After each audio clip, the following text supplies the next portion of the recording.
الله قلنا حريسته إنجنير يريسو وحقولها tilmaamaha laga rabo qarannimada mustaqbalka wuxuu ahaa Soomaaliyada mustaqbalka aan raadinayno tilmaanteeda oo qofa wuxuu ka madax banaanaa qabyaalad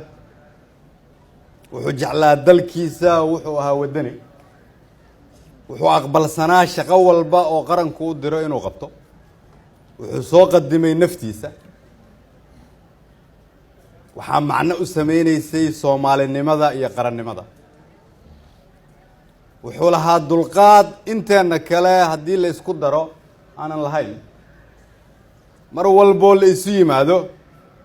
wuxuu ahaa qofka ugu horeeyo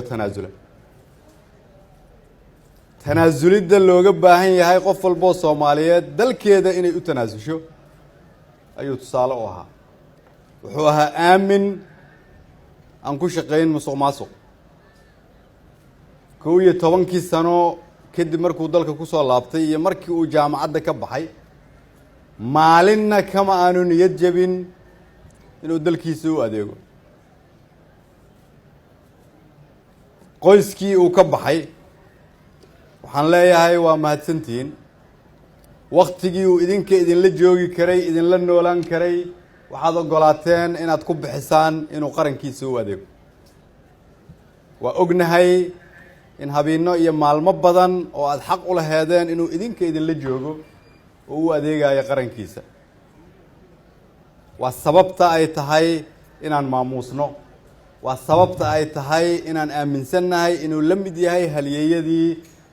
soo xoreeyay dhulkan ka soo shaqeeyay gobonimo doonka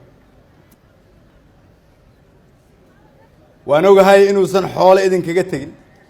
waa ogahay inaanu guriyo ka tagin waa ogahay inuu ahaa qof daacad ah oo iimaan leh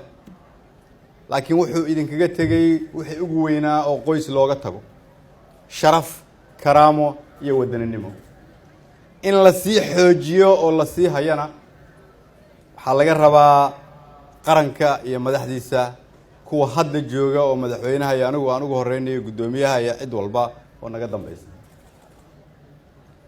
maxay ahayd haddii aanu xoolo raadinayn waxa uu raadinayo oo nala ka rabo waxay ahayd kulligeen inaan yeelano tilmaamooyinkii uu lahaa kulligeen inaan nafteena soo qadino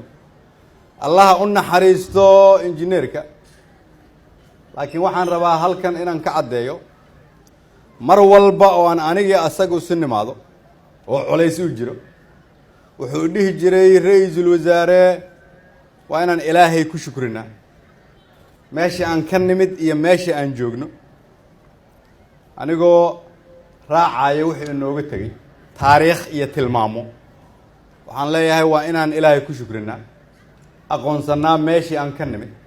ogaanaa meesha aan joogno laakiin aan aqbalnaa inaan dagaalka sii wadayno inta ay naftu nagu jirto inta qof naga mida uu nool yahay inta aan gaarayno taariikhdii iyo tilmaamihii uu nala rabay yariisow ugu dambeyntii halkan waxaa soo istaagay ilaahay ha barakeeye caruurtii uu ka tegay yariisow mid ka mid a tusaale kale oo iyana ah taariikh iyo tilmaamo ka sokow shaqadii isaga iyo marwadiisu ay geliyeen allaha barakeeye caruurtooda ayaa halkan ka muuqata inuu sidoo kale nooga tegay haliyey cusub waxaan leeyahay ilaahay ha u naxariisto jannada ha ka waraabiyo qabrigiisa ha u waasiciyo waxaa kaloon leeyahay inteenni la shaqaysay aan u duceyno aan nacafino ugu dambeyntii shaqaalaha gobolka banaadir qof walba oo gobolka ka shaqeeya oo raba inuu u hiiliyo yariisow waxaa la rabaa inaad ugu hiiliso inaad sii laban laabto shaqadii aad haysay